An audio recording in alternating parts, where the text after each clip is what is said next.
Começa agora. Adilson BGI News. A sua central de notícia. Vamos para as manchetes de hoje.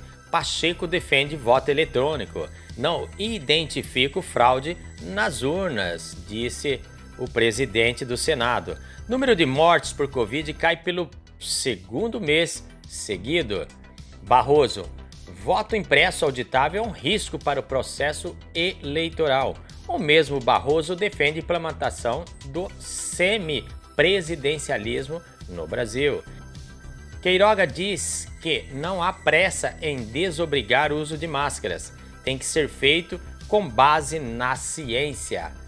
Governo entrega mais de 13,5 milhões de doses de vacinas contra a Covid aos estados. Senador vai apresentar pedido para instaurar CPI da rachadinha. Alessandro Vieira e Jorge Cajuru pedem que STF obrigue o Pacheco a prorrogar a CPI da Covid. Marco Aurélio, é preciso reconhecer que Bolsonaro tem um mandato para cumprir de 4 anos. MPF, Ministério Público Federal, apresenta nova denúncia contra 16 pessoas no âmbito da Operação Faroeste. Vamos para as internacionais. Reino Unido decide retirar obrigatoriedade do uso de máscaras. Tempestade tropical Elsa aproxima-se de Cuba. E última internacional, Jeff Bezos deixa o comando da Amazon. E vamos para as notícias. Em entrevista à CNN Brasil, exibida na noite deste domingo, dia 4, o presidente do Senado, Rodrigo Pacheco, do DEM de Minas Gerais, defendeu a manutenção do atual sistema eletrônico de votações. Não identifico indício algum de fraude nos resultados eleitorais do Brasil, declarou. Portanto, essa é uma opinião que tenho, que o sistema eleitoral deveria continuar pelo sistema eletrônico, acrescentou. Pacheco ressaltou ser preciso permitir que as divergências possam coabitar no Congresso Nacional. Nesta segunda-feira, dia 5, uma comissão especial na Câmara dos Deputados se debruça sobre a PEC que trata do voto impresso auditável. Caso seja aprovada em plenário, as urnas eletrônicas serão equipadas como uma impressora, de modo a materializar o voto. Dessa forma, o eleitor poderá ter certeza em quem escolheu para determinado cargo. O papel, na sequência, cai noutra urna lacrada. Seguem as notícias. O número de mortes por Covid-19 cai pelo segundo mês seguido. Depois de a pandemia de Covid-19 atingir um de seus piores momentos no Brasil, dados do Ministério da Saúde revelam que o número de mortes pela doença teve uma queda nos últimos 2 meses. Em junho, 18 estados registraram queda nas mortes. Em janeiro, o país registrou quase 30 mil mortes por conta do Covid. Em fevereiro, o número superou o do começo do ano e em março houve uma aceleração. Com isso, o Brasil registrou mais de 66 mil mortes por Covid-19. Em abril, o número continuou crescendo e houve um aumento para mais 82 mil mortes. Em maio, após a adoção de medidas mais restritivas, o país registrou uma queda e foi para 59 mil mortes. Em junho, o número caiu para 55 mil. Em termos percentuais, o número de mortes pela doença aumentou 3% de janeiro para fevereiro, quase 120% fevereiro para março, cerca de 24% de março para abril, até chegar ao período em que a curva começou a cair. De abril para maio, a redução foi de 28% e de maio para junho, a redução foi de aproximadamente 6%. Entre os 2 últimos meses analisados, 7 estados e o Distrito Federal registraram uma queda nas mortes e em 6 estados, entre eles São Paulo. Os indicadores mostraram que houve uma alta. De acordo com a InfoTracker, plataforma desenvolvida pela USP, Universidade de São Paulo, e Unesp, Universidade Estadual Paulista, a taxa de contágio no Brasil está em 1,22%. Embora o Ministério da Saúde aponte para uma queda nos óbitos, o Brasil registrou nesse domingo, dia 4, 830 mortes e 27.783 novos casos de Covid, ou seja, 27.783 novos casos de Covid-19, segundo dados divulgados pela pasta referente às últimas 24 horas. Com a atualização, o país passou a ter 524.417 mortes e 18.769.808 de infectados pelo novo coronavírus. Os números da pandemia levam o Brasil a recordes mundiais em relação à doença. O país é o segundo do mundo em número de mortes, atrás apenas dos Estados Unidos, segundo a Universidade Johns Hopkins. Já em número de contaminações, o Brasil ocupa a terceira colocação no ranking mundial, atrás dos Estados Unidos e da Índia. Em âmbito nacional, 6 estados brasileiros já ultrapassaram a marca de 1 milhão de contaminações: São Paulo, Minas Gerais, Rio Grande do Sul, Paraná, Bahia e Santa Catarina. O Rio de Janeiro não lista entre os estados com mais de 1 milhão de casos. Entretanto, é o segundo estado com mais mortes pela doença, com 56.031 pessoas mortas. Atrás apenas de São Paulo, que soma 129.609 mortes. Barroso, voto impresso é um risco para o processo eleitoral. Na manhã desta segunda-feira, dia 5, o presidente do Tribunal Superior Eleitoral, TSE, Luiz Roberto Barroso, participou de uma sessão de debates no Senado Federal sobre possíveis mudanças no sistema eleitoral brasileiro. No evento, ele foi novamente questionado sobre o projeto que tramita na Câmara, a favor do retorno do voto impresso auditável, e comentou sobre cada um dos argumentos a favor da mudança. O voto impresso é uma preocupação imensa que nós temos na Justiça Eleitoral. Eu e nenhum dos ministros somos candidatos a coisa alguma. É apenas uma preocupação com o sistema democrático, disse na abertura de sua fala. Ele lembrou que desde 1996 o país adotou a urna eletrônica e com isso conseguimos acabar com as fraudes eleitorais advindas da intervenção humana em momentos críticos do processo eleitoral. Nunca se documentou uma fraude. O sistema é seguro, as urnas não entram em rede. Barroso comentou uma declaração repetida pelo presidente Jair Bolsonaro. As pessoas dizem que hackers atacam a NASA, atacam o FBI, atacam o Pentágono. Por que não vão atacar o TSE? Mesmo que derrubem o sistema do TSE, o que nunca ocorreu, as urnas não entram em rede. Não há como fraudar o resultado eleitoral, explicou. Ele também rebateu os defensores da mudança quando cita que a Alemanha adota sistema similar e nunca teve problemas. Sorte deles é que nunca tiveram de conviver com coisas como o voto de cabresto. Barroso mencionou também as outras fraudes eleitorais comuns no passado brasileiro.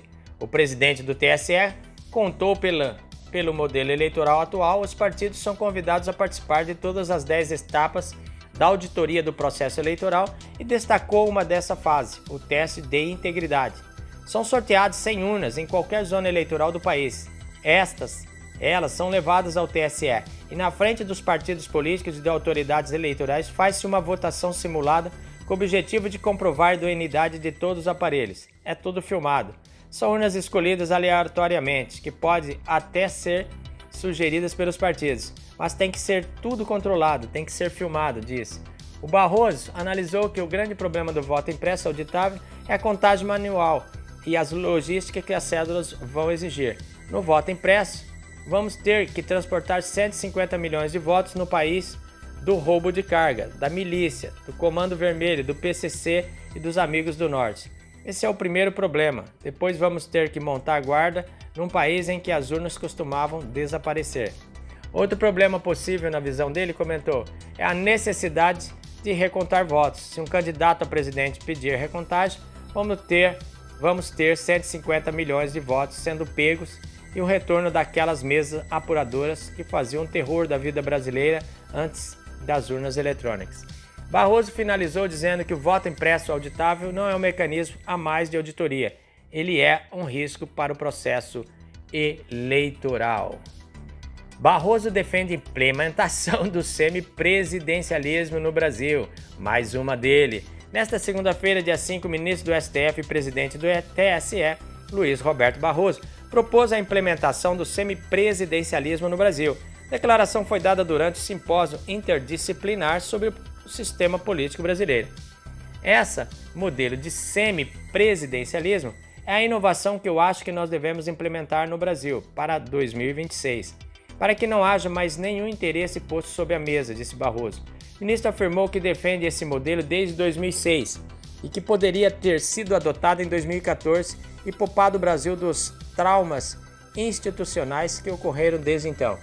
Para ele, o impeachment de Dilma Rousseff causou um trauma no Brasil e que o processo não foi realizado por causa de crimes de responsabilidade. Creio que não deve haver dúvida razoável de que ela não foi afastada por crimes de responsabilidade ou corrupção, mas sim foi afastada por perdas e sustentação política. Até porque afastá-la por corrupção depois do que se seguiu seria uma ironia da história. Barroso criticou o modelo atual do sistema político brasileiro, que chamou de hiperpresidencialismo. Para ele, há um problema em concentrar no presidente os papéis de chefe de Estado e o do chefe de executivo. O hiperpresidencialismo, na feição latino-americana, tem sido uma usina de problemas, disse. Segundo ele, o impeachment tem sido utilizado como uma forma de destituir presidente em toda a América Latina por motivações políticas e não por crimes de responsabilidade. Assim, o ministro vê a necessidade de um modelo diferente, nos moldes do adotado em Portugal. O semipresidencialismo contaria com voto direto para o presidente da República, que teria competências de Estado, nomeação de ministros de tribunais superiores, de embaixadores e de comandantes militares. Nesse modelo, o presidente pode apresentar projetos de lei e indicar um primeiro-ministro, que deve ser aprovado pelo Congresso. O semipresidencialismo, assim, teria uma divisão entre chefe de Estado e chefe do Executivo, como o parlamentarismo. Também teria a possibilidade da destituição legítima do chefe do Executivo, o primeiro-ministro, por falta de sustentação política. Segundo Barroso, esse modelo manteria a estabilidade do governo, já que mesmo se o primeiro-ministro for retirado do cargo, o presidente eleito de forma direta continua no cargo. O semipresidencialismo também foi proposto pelo ministro Gilmar Mendes em 2017. Seguem as notícias. Queiroga disse que não há pressa em desobrigar o uso de máscara, tem que ser feito com base na ciência. Na manhã desta segunda-feira, dia 5, o ministro da Saúde, Marcelo Queiroga, afirmou que não há pressa em desobrigar o uso da máscara contra o Covid-19. Segundo ele, a medida será adotada com base na ciência.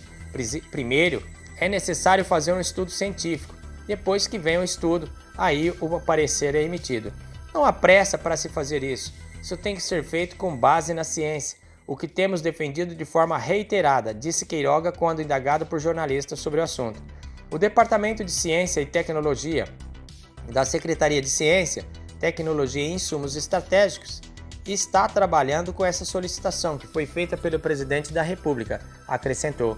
A manifestação de Queiroga ocorreu após ele ter visitado uma unidade de saúde de Brasília em que vacinou ministros do governo contra a Covid-19.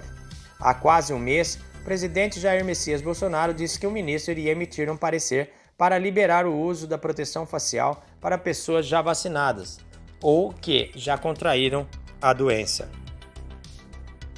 Seguem as notícias. Neste domingo, dia 4, o Ministério da Saúde anunciou que concluiu a entrega de mais de 13,5 milhões de doses de vacinas contra o Covid-19 aos estados nos últimos 5 dias.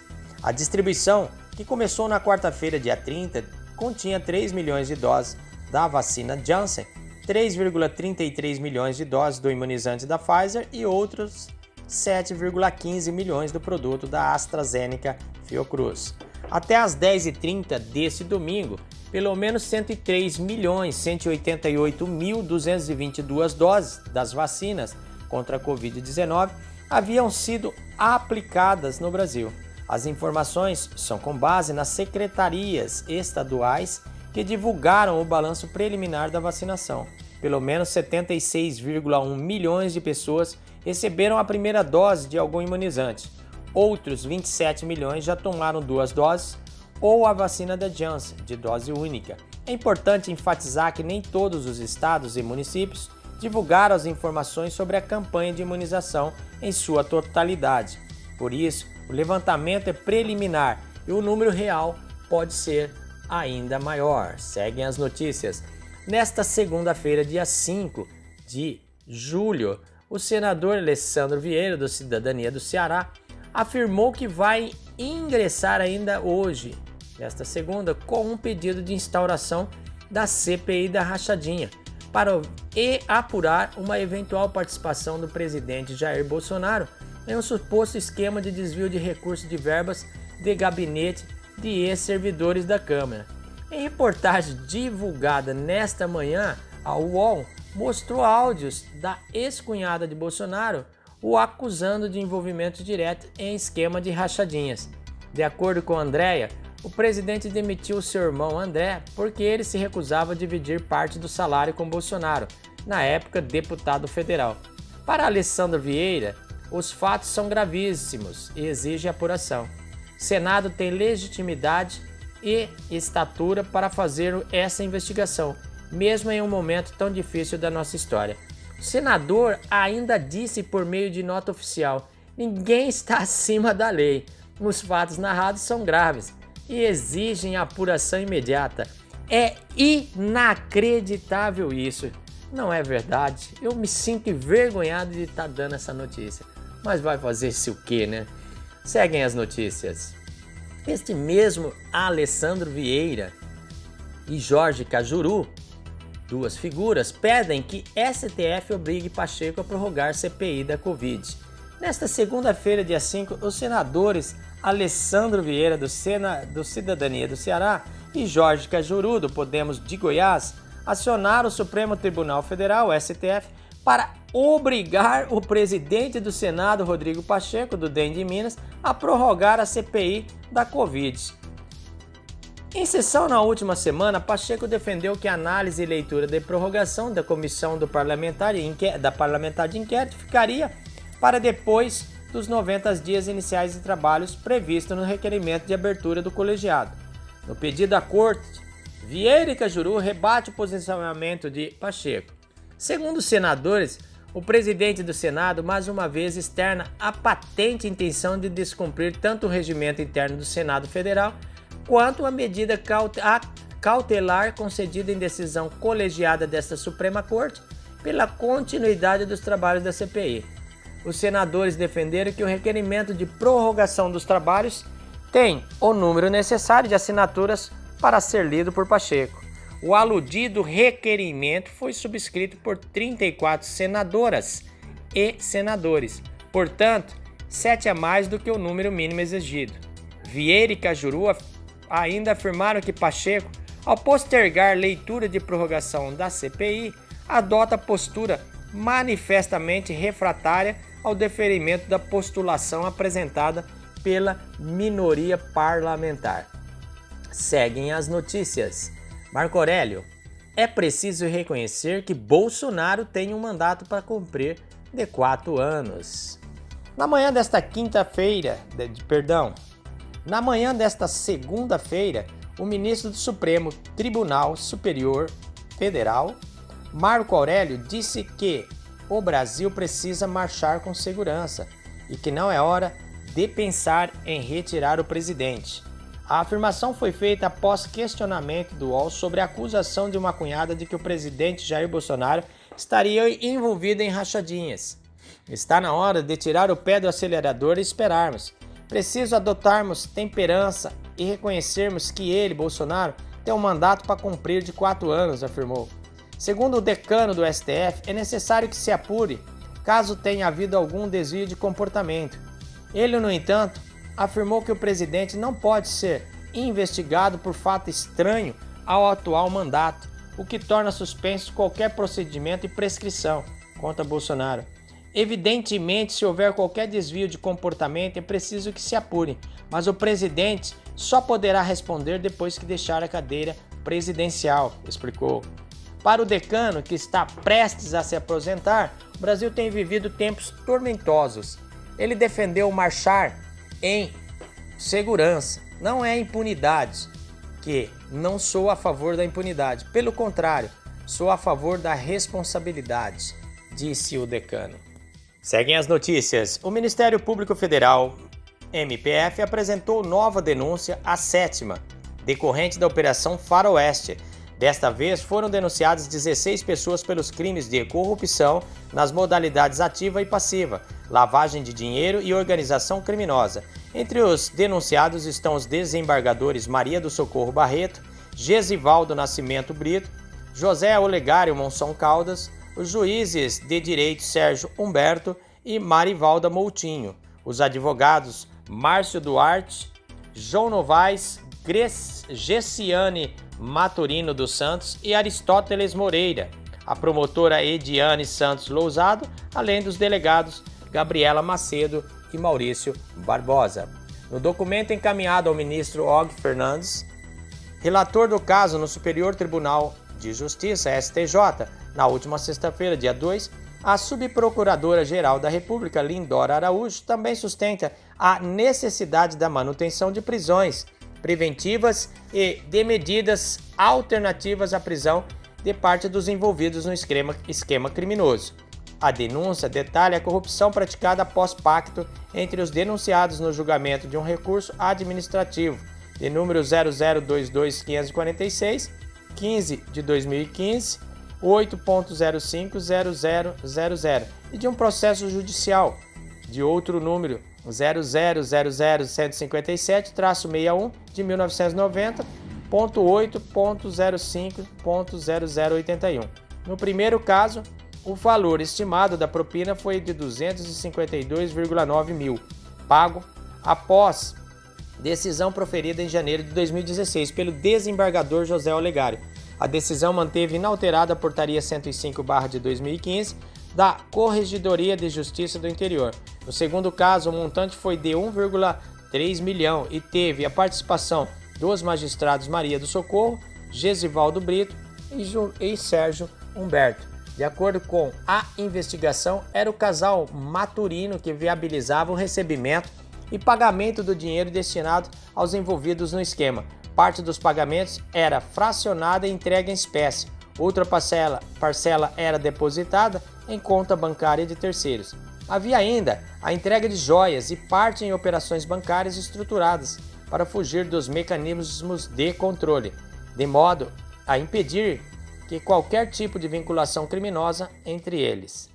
Nesse contexto, Adailton Maturino e Gessiano Maturino, agindo de maneira consciente e deliberada, criaram e operaram um mecanismo sistemático de lavagem de dinheiro para a pulverização de, pelo menos, 1,5 milhão, oriundos da propina paga pelas decisões produzidas ao longo do trâmite da fase administrativa e da fase judicial, nos quais se buscava legitimar grandes porções de terras no oeste baiano a favor do grupo criminoso.